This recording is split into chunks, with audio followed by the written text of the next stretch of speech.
Καλά, ρε, είσαι γυναίκα και παίζεις box.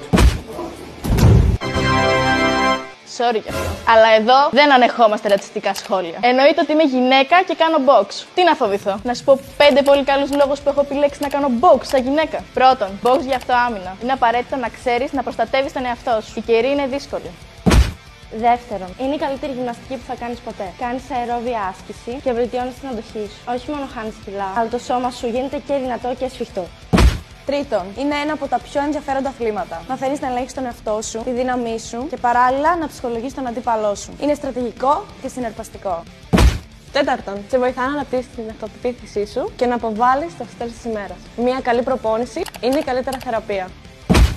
Και πέμπτον, σου μαθαίνει πειθαρχία, υπομονή και αφοσίωση. Αυτά είναι στοιχεία που δεν μένουν μόνο στο ring, αλλά επηρεάζουν θετικά κάθε τομέα τη ζωή σου. Οπότε, γιατί να μην κάνω box ενώ είμαι γυναίκα. Τώρα όμως πρέπει να συνεχίσω. Σκέψτε και εσύ να ξεκινήσεις. Μην το καθυστερείς άλλο, ήρθε η ώρα.